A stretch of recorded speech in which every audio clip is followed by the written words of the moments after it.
Okay, thank you very much. I'm really honored and very excited to be invited to come speak to you today and to talk about the 10-year anniversary of OpenContent. To some extent, this is a talk about history. People don't seem to be very excited when you want to talk to them about history. But I'll make this a bit of a personal history, and hopefully that'll make the conversation a little easier to stomach. So, where to begin? I want to begin just by mentioning really briefly, although this has no relation to the topic, that a few years ago I used to live in Japan. I'm the one on the left. And when I did live in Japan, I worked as a simultaneous translator for part of that period. And I can tell you that it's absolutely brutal work. And if you look up to the windows up here, you can see the people that are working as translators.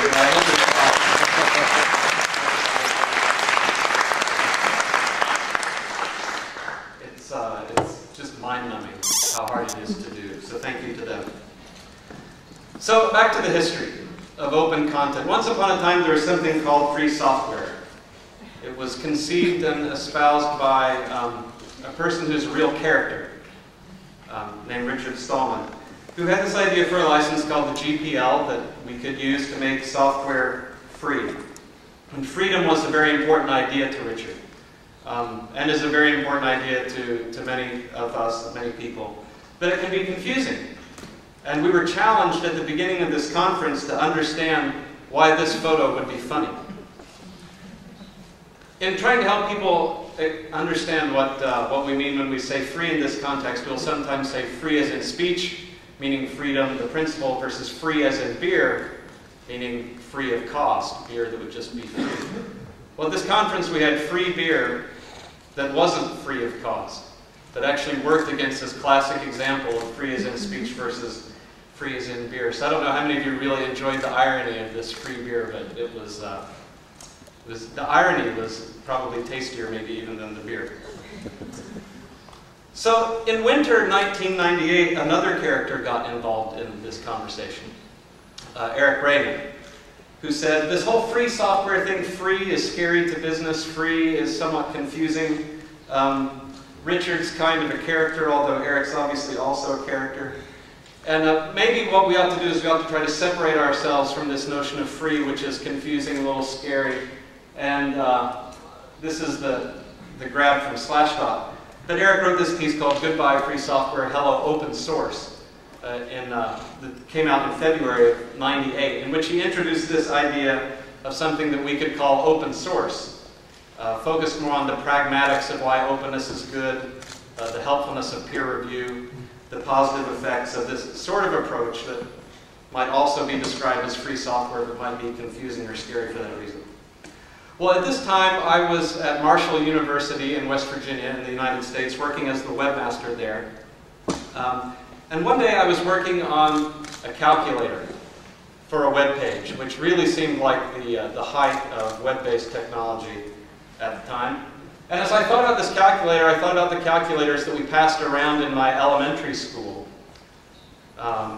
waiting our turn while the other person did their work to get your hands on a calculator.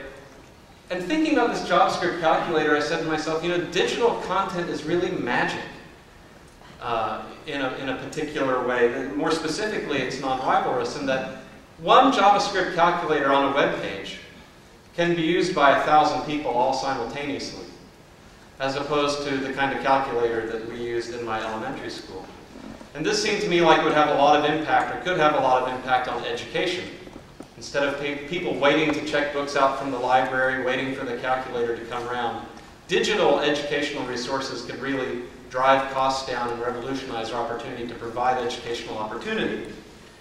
So I left my job at Marshall, went to Brigham Young to do my doctoral work, and really focusing on this issue of taking contents and making them recyclable, or making them reusable, making educational materials in such a way that people who need them can take them, make the changes they need, and use them in in whatever situation they find themselves. So thinking about this, one day I was, this is the triplex we lived in when I was a student. I was cutting the grass in the front yard, and going under the tree, I said to myself, this open source thing, you know, there's something to it. We should do this for content. we should make something like a GPL, not a license for software. We should have a license for materials. And so I did something. I didn't know what I was doing. I was stupid. I was young. I emailed Richard and Eric and said to them, hey, I have this idea for this thing I'd like to do. What do you think about it? Well, of course, the first thing they both immediately said was, well, are you going to call it free or are you going to call it open? This is really the key important question. And is it just going to be about education, or is this about culture? Is it about content or materials or stuff or works? Is this free culture or open education, or what is this thing? So in June of '98, I made my choice. I said, let's call this thing OpenContent. It'll cover a whole bunch of stuff, and even people that aren't educators like me will care about it, and hopefully they'll get involved. And so, at that time, in June of '98, we released this first OpenContent license, the OpenContent Principles and License. Now you say, why principles in a license? And that's an excellent question, and all I can say is that maybe Richard had too much influence over me in that particular regard. But the OpenContent license, as a first go, went fairly well. There was this startup project called Nupedia that adopted the license. If you don't know Nupedia, Nupedia is the forerunner to Wikipedia. And there were uptakes in technical documentation and things like that, but very little uptake in education. And education, of course, is the part that was the most interesting to me, so I found this quite frustrating. So I went back and I started thinking again, thinking about education. What does education mean? What is it that I really want to see happen? I want people to have access to these materials that support their educational opportunities, which means we probably have to talk to publishers, because they produce the textbooks and things. So in 1999, I was talking to Eric again, and Eric at the time was talking to Tim O'Reilly, that runs O'Reilly Publishers. And they were talking about publishing some things that Eric had written. And the conversation with Tim became, would you publish something that was openly licensed? And this led to a conversation of, well, no, probably not, but let's talk about what publishers might want. If something were going to be openly licensed. If I was going to openly license something, I would want to be protected from undercutting. I wouldn't want to go through the process of all the editorial work, cleaning it up, generating the content, everything, take that, publish it, and then have the next publisher down the street pick my book up, photocopy it, and sell it for $5 less than what I'm selling it for, with basically no investment at all. So before we'd be interested in publishing openly, I'd need some kind of protection. And what did authors want? Well, we've been hearing this for a year now. There's been a lot of conversation on the open content side of open content isn't really like open source software. Of course, the authors want recognition, but there are some that also felt like they needed to protect the integrity of their work. They didn't want any changes made to it. They're willing to share it, but they just couldn't stomach the idea of people changing things. So in the summer of '99, we released the Open Publication License, which allows what you would expect in terms of downloading and sharing and redistribution. It required attribution to be given to the original author and came with two options. Very cleverly named Option A, which prohibited the distribution of substantively modified versions. So this is a derivative works clause. And Option B, which prohibits the distribution in standard paper book form for commercial purposes. This is the undercutting clause, or the non-commercial clause. Now, the Open Publication License had much better uptake. Eric's The Cathedral and the Bazaar was published by O'Reilly this way. Bruce Perrin's open source series they did with Prentice Hall was published with these licenses. New writers used it for a number of books, including Grokking the GIMP. And even today, if you go to look at Red Hat's technical documentation, you'll see it still uses the Open Publication License. But if you've been paying attention, you'll see that there were a number of quite significant problems with the approach that we've taken. First, one, the Open Content Principles and License was abbreviated OPL, and the Open Publication License was also abbreviated, confusingly, OPL. These were both generally referred to as that Open Content License, and you could never tell who was talking about what. And then you have the clever naming of these options, A and B, that tells you nothing about whether is A the derivative works one, or is it the non-commercial one? I can't remember. So you ask yourself, who named these things? Who named these options? Who named these licenses? Who botched this job? And the answer is me. And how do I tell? How do I tell when I see this button on a web page down at the bottom that says this is open content, and I click that and it takes me over to the license page? How do I tell if option A has been elected, or option B has been elected, or both of them have been elected, or neither of them have been elected? So, good idea, poor execution. And I started to ask myself, how do we fix this? And then one day, I happily realized that I didn't have to, because God sent us Larry. Right? And Larry learned the lessons of all the things that we had done wrong, and did a variety of marvelous things to which I will forever be thankful to Larry and the group that he worked with for. Because, yeah, please. Because I'm an educator. I never wanted to be a lawyer. I didn't want to do licenses and learn about IP law. Right? I wanted to be helping people learn. But this thing was in my way, so I worked on it, I botched it, Larry picked it up and fixed it and gave us some really beautiful things. So if you're not familiar with this part of the history, December 2002, the CC licenses, in version 1.0, we have an attribution election, a non-commercial election, a no derivatives election. But notice how these are named, not A, B, and C. Attribution, non-commercial, no derivatives, and not one license with lots of options that you can't ever figure out which has been chosen, but multiple licenses, each with their own name, and the name being very descriptive, so you can tell, oh, CC BY, that's the one that means I have to attribute. Now, I can't let Larry get off the hook, looking perfectly perfect, so I'll say initially there was still a button problem, because when you look at this thing, you think, well, which license is it? Which one is it linking to? In the 2.0 licenses, attribution became mandatory, which took us back exactly to the Opal structure of mandatory attribution and options around derivative works and around non-commercial. And then later, they even fixed the buttons, too. So now we have very descriptive buttons at the bottom of the page. You see it. Not only do you know that it's labeled and licensed non-commercial, you can tell exactly from the button which options have been invoked. So skipping ahead a little bit, and parenthetically I'll say, yes, I'm skipping the GFDL. For those of you who I offend by doing that, I apologize. But I have like 6 minutes left. So where are we today? This is the fun, this is the taking stock part. Open content as a word, as an idea, as openly licensed material is 10 years old. How much open content, actually with a license applied to it, is there in the world today? Not talking about the public domain. So, just a couple of high-level examples. Flickr, by my count the other night, a little over 75 million photos. Wikipedia, over 7 million articles, and who knows how many languages. Jamendo, 10,000 albums, 6,000 artists. SoundClick, over 400,000 audio recordings. Magnitude, here's a whole record label that runs everything with Creative Commons licenses, 8,000 songs. Rever, over 400,000 videos openly licensed. The Internet Archive with all these moving images, live audio like concert recordings. Now some of these use other licenses, some of these are public domain, but many of them are Creative Commons as well.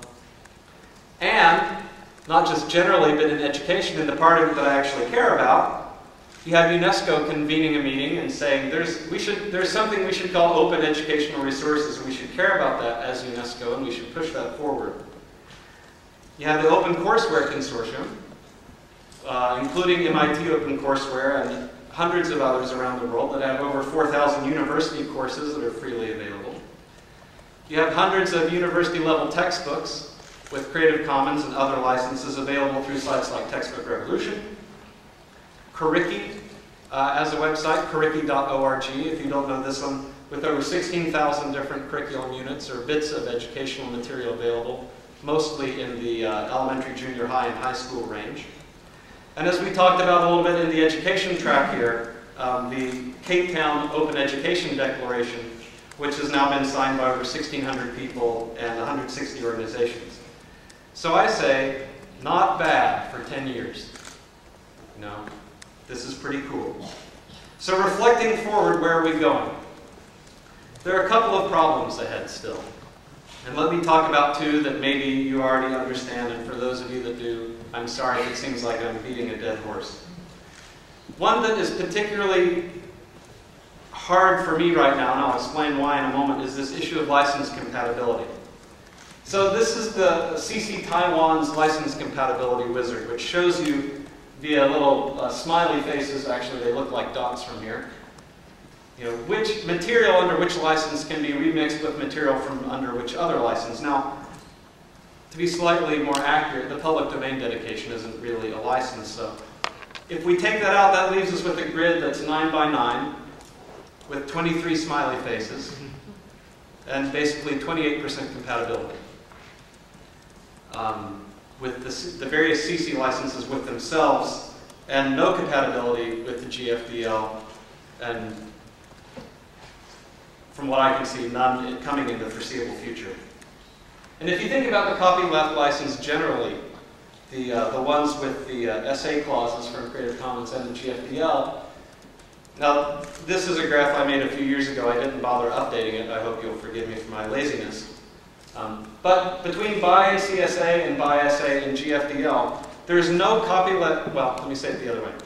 No matter which copyleft licensed material you pick, you can't remix it with the majority of other copyleft licensed material.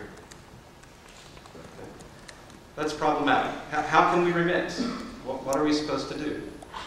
CC0, which has been mentioned a couple of times yet, will be critically important for helping us being able to remix in an easier way, but I'll leave a description of CC0 to someone who's better qualified to talk about it.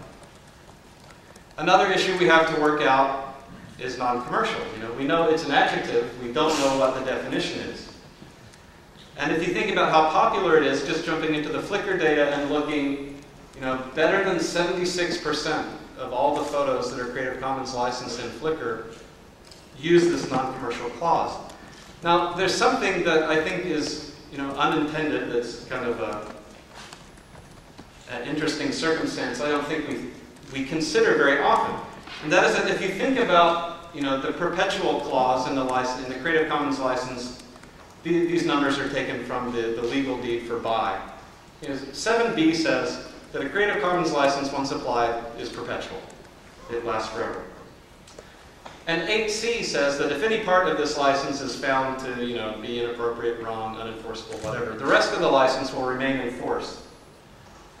When you take those two things and put them together, what that says is that if in some future scenario, for some reason, the NC clause would be invalidated, all of this material, like MIT OpenCourseware that's licensed by CSA, would automatically become by SA, and it's still perpetual, and there's nothing we can do about it. That's a problem. We need to fix NC, as we know. Now, there are also some opportunities ahead. On the Creative Commons side, of course, we just heard about CC+ a little bit. That's done, and I hadn't actually seen that example of it working in the wild, so that's absolutely fabulous. CC0, which is going to be so important for us, is close. And on the education side, just in terms of keeping this kind of a personal history, I want to tell you about two things that I'm involved in that I think have some great potential. Although I hope not to botch them as badly as I did the original set of licenses. Hopefully I've learned my lesson. The first is a company called Flatworld Knowledge, which is a commercial textbook publisher. It's a commercial textbook publisher that uses CC+. We're starting a 25 university beta this fall with our first series of books.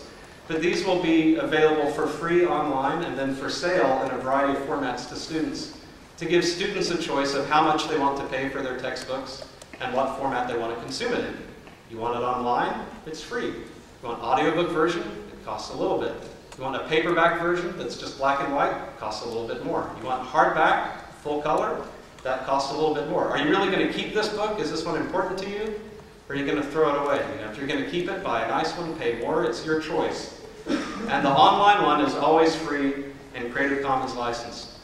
I hope through this venture that we can put pressure on other textbook publishers to cause them to lower their prices. In the United States, the price of textbooks that students pay each semester often is greater than the tuition they pay to the university. The price of textbooks has become basically a crisis in higher ed, particularly in the community college community. And then the second is the Open High School. The Open High School of Utah is a public high school. That means it's free for students to attend. It's not a private school. They don't have to pay. It's completely online, so that each kid is sent a laptop, and they take that laptop that we give them, and they work from their home. And we've made a commitment that the Open High School will only use open access curriculum materials, completely free and open materials. This is exciting because when we have the rights to make changes to the curriculum materials, whether we produce them or someone else produces them, as long as they're openly licensed, every semester we can watch this data that comes in from the students. What was their study path like? How much time did they spend looking at this part of the curriculum? After they spent 45 minutes looking at that, did they pass the test then or did they fail? It looks like there's a problem with this part of the curriculum because they looked at it and looked at it and looked at it, and then they failed the associated part of the test. That means we need to go back and revise the curriculum. Right? And when the curriculum's open and we have the rights to make those revisions, we can make this curriculum better and better and better and better as it cycles forward.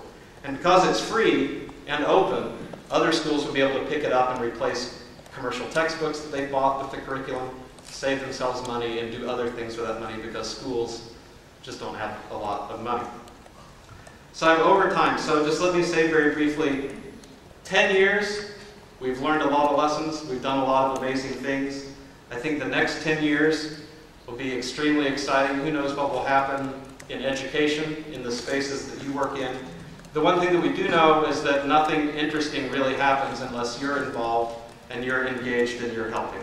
So thank you very much.